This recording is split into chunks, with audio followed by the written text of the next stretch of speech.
Olá, hoje vamos falar da caixinha mágica que quase todos temos em casa. Não é um objeto de ilusionismo, é mesmo a televisão. Mas antes de continuarmos, diz-me, tens por hábito ver televisão?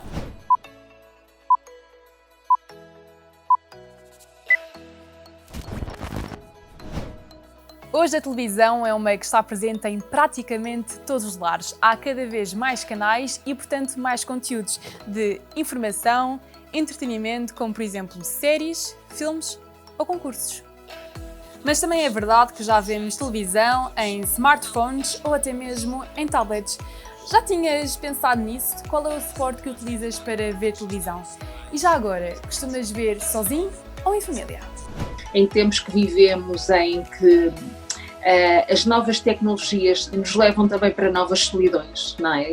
As crianças já não brincam tanto na rua, aliás já quase que não brincam na rua com os amigos como brincávamos antes, a minha geração por exemplo, que tudo o que agora se faz agarrado a um telemóvel, antes fazia-se na rua, em contacto, conversar, a brincar, não é? E a televisão eu acho que ainda pode ser muito agregadora, ou seja, se houver uma boa informação e principalmente bons programas neste caso, é possível juntar as gerações, os pais com os filhos, porque acho que é muito útil principalmente aos mais pequenos verem televisão ao lado de adultos, para que os adultos também lhes expliquem um pouco o que é que está em causa e portanto, tanto há esse papel de poder juntar a família em torno de um programa, seja um programa de questões, de perguntas, de entretenimento mais de variedades, como se dizia antigamente, de espetáculo, e também para ajudar a informar com os pais ao lado, como eu digo, com essa informação fidedigna. Se antes os profissionais da televisão tinham que se focar apenas na tal caixinha mágica, hoje em dia têm que se desdobrar entre meios e plataformas, porque televisão é muito mais que um objeto que decora as nossas salas. Certamente já ouviste este conceito, multiplataforma. Estou certa?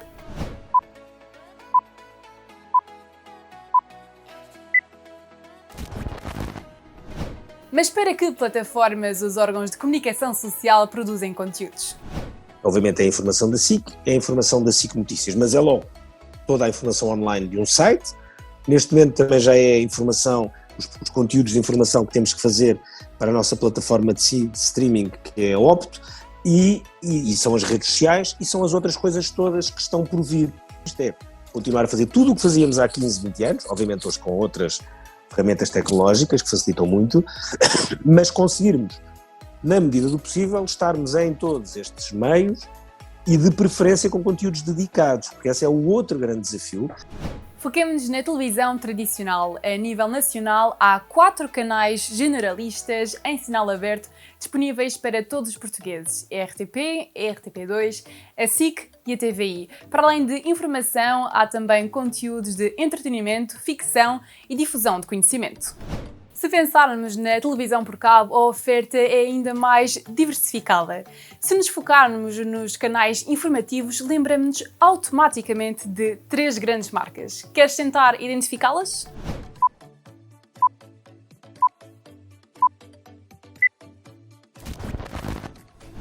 Certíssimo! SIC Notícias, RTP3 e TVI 24.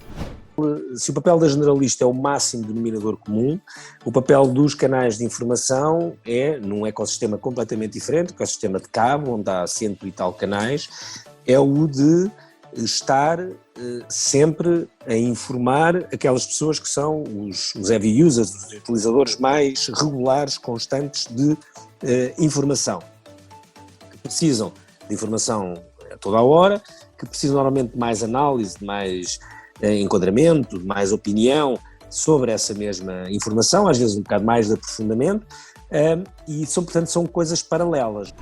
Sabias que, segundo a Digital News Report de 2020 da Reuters Institute, a televisão continua a ser o meio de eleição dos portugueses para se informarem? Parece-te estranho? Uma das razões pode estar relacionada com o facto da televisão combinar imagem, som, texto, grafismo, em que nos apresenta de uma forma mais contextualizada a informação.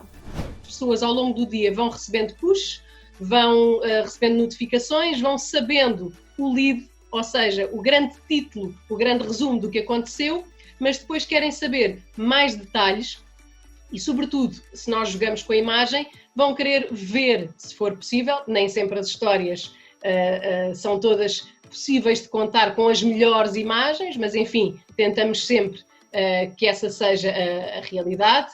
E, portanto, contar uma história através da imagem, com a credibilidade, e isto é muito importante que se perceba, de um jornalista, isto é, um filtro de alguém credível, que ouviu várias fontes, que checou se está tudo conforme, se é tudo certo, se não há nada fake, se não estamos a lidar com uma conta numa rede social que afinal não é do protagonista em causa, enfim, garantindo que temos histórias contadas de forma já contextualizada, com a imagem a fazer de suporte, com o filtro próprio de um jornalista que confronta fontes e que está capaz de dar uma versão dos factos. Já sabemos que é sempre uma versão mais aproximadamente real, de acordo com aquele que é o olhar também do jornalista.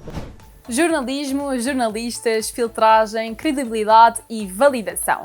Ainda te recordas qual o grande problema que enfrenta o jornalismo nos dias de hoje? Pois, esta desordem informacional. Uma espiral de informação, fake news, mentiras, boatos, contra-informação, que torna cada vez mais exigente saber distinguir aquilo que é informação de qualidade daquilo que são mentiras. Eu acho que nós vivemos tempos em que há tanta, mas tanta informação que nunca os meios de comunicação social tradicionais, que são aqueles que chegam a todas as casas, e eu falo no caso específico da RTP, que tanto no caso do Canal 1 como da RTP3, o canal de informação, como outros canais, estão em sinal aberto, ou seja, todos podem ter, e não apenas por cabo, tem um papel essencial no que diz respeito à informação, a informar bem, a esclarecer fake news, as notícias falsas, contra-informação, os boatos que surgem, e cada vez mais é bom ter um meio de comunicação social abrangente e ter um nome, uma marca como o telejornal, o Jornal da Tarde, a chegarem ao lar de cada um de vós, não é? De todos nós, e poder de facto dar uma informação fidedigna. A questão é que hoje em dia lutamos muito mais contra essas notícias falsas, contra um pseudo-jornalismo que não existe, contra essa ideia de que há um jornalismo cidadão feito por qualquer um que pode pegar num telemóvel e gravar, ou o jornalismo justiceiro, não é? De prestar contas, quando também não é essa a nossa função. O jornalismo tem uma missão, sempre teve, eu sempre defendi essa missão, mas não é a missão justiceira, porque para isso temos a justiça, não é para fazer política, porque para isso temos os políticos, e portanto há que separar as águas. Mas hoje em dia coloca-se essa questão de mais do que fazer jornalismo, às vezes temos que esclarecer mau jornalismo ou mentiras encapotadas que se fazem passar por jornalismo num vai e vem noticioso que as redes sociais e a internet propiciam. Os profissionais de informação têm que lutar contra ideias criadas, como acabaste de ouvir. Jornalismo justiceiro, jornalismo cidadão, jornalismo política. Magia é, na realidade, aquilo que muitos jornalistas fazem trabalhando com poucos recursos, em contrarrelógio e muitas das vezes sob pressão. Mas sem nunca esquecer a missão de nos entregar a informação mais credível e fiável possível. Passar a mensagem com todo o cuidado, e isso às vezes é inimigo da rapidez, do imediatismo, daquilo que nós queremos e que nós vemos muitas vezes como apetecível nas redes sociais, que é vou no instantinho consultar um vídeo, vou aqui espreitar isto. Se for muito, muito rápido, se tiver acabado de acontecer, eu tenho que pensar duas vezes, mas será que isto está capaz de ter sido confirmado por alguém? E, portanto, a televisão, tal como os restantes média tradicionais, não é? Tem ainda essa missão, essa obrigação, e isso faz toda a diferença. O tempo é cada vez mais escasso, a informação é cada vez mais rápida, a informação falsa é a primeira a circula primeiro que qualquer outra. Eu ainda sou defensora de que prefiro não dar uma notícia de além último do que dar uma não notícia e enganar-me, porque aquela história de quando há como é que se diz, quando há fumo há fogo, não é bem assim, mas quando uma notícia sai na capa do jornal ou no noticiário, por mais que depois venha a ser desmentida, as pessoas nunca vão acreditar, vão dizer, afinal vou sempre arranjar uma desculpa. Portanto, é sempre necessário ter muito cuidado em avançar com uma notícia que não esteja verificada. Eu prefiro ser a última a dá-la do que ser a primeira a enganar-me, porque eu julgo que não há volta atrás. Como sou muito curiosa, não podia deixar de te testar com uma pergunta. Diz-me, quais são os temas que mais vezes vês representados nos telejornais?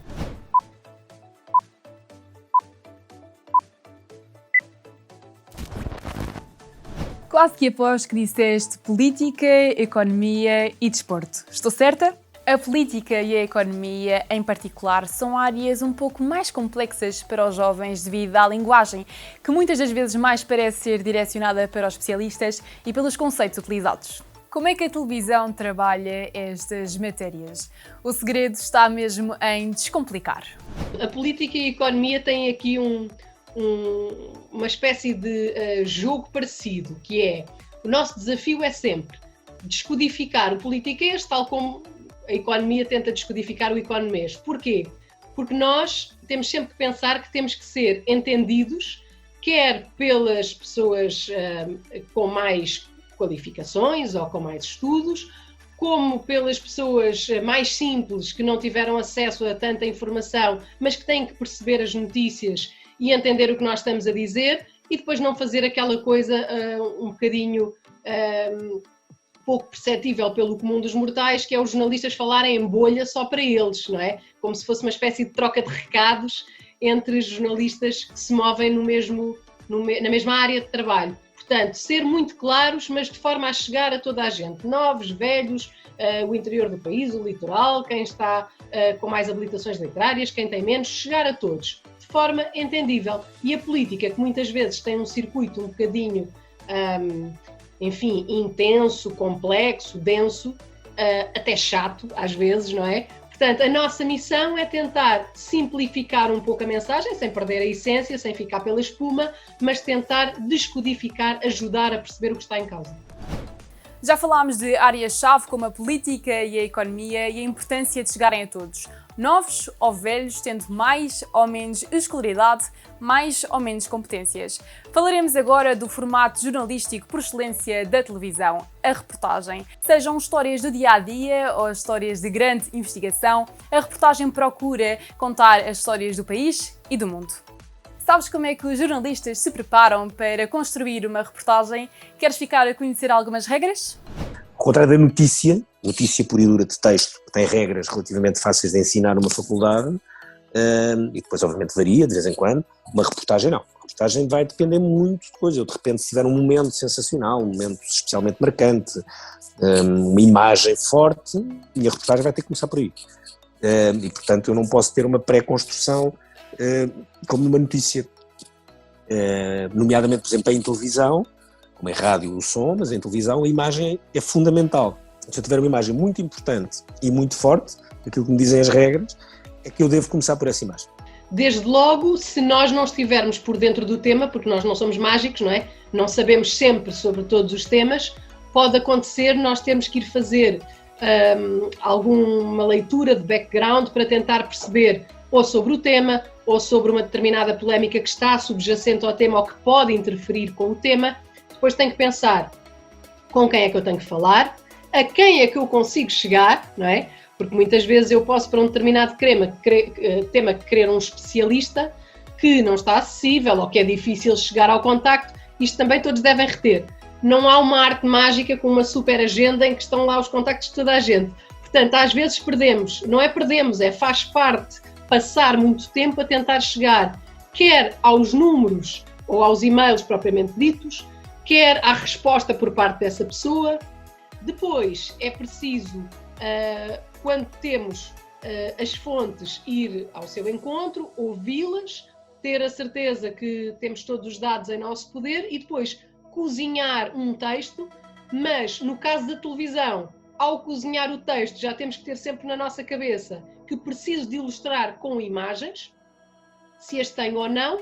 se preciso de recorrer ao arquivo ou não, que isso são outros procedimentos depois que nos levam também tempo, não é? Solicitar imagens do arquivo, que é muito importante nos nossos trabalhos, ou então, se é preciso criar uma solução gráfica para explicar um determinado tema, enfim, em televisão depois é preciso pintar o nosso texto para que tudo fique coerente e faça sentido. Como vimos, a construção de uma reportagem depende do assunto a retratar. É preciso muita pesquisa, cruzamento de fontes e não esquecer que o produto final depende de informações, mas também de muitas imagens. A televisão vive à base de imagens. No fundo, é assumir aquela regra: uma imagem vale mais do que 1000 palavras. Uma última pergunta: quais as lições a reter? Ouvir todos os lados da história, mesmo os mais difíceis, e quando não consigo ouvi-los dizê-lo, normalmente sou eu própria a dizê-lo no chamado vivo, não é? Em que eu apareço na câmara a dizer, tentámos ouvir a opinião de, mas até o momento não nos deram uma resposta, não é? Não houve declarações. Depois, trabalhando para a televisão, a preocupação é ter sempre imagem, que é uma questão que não se coloca com a imprensa e com a rádio.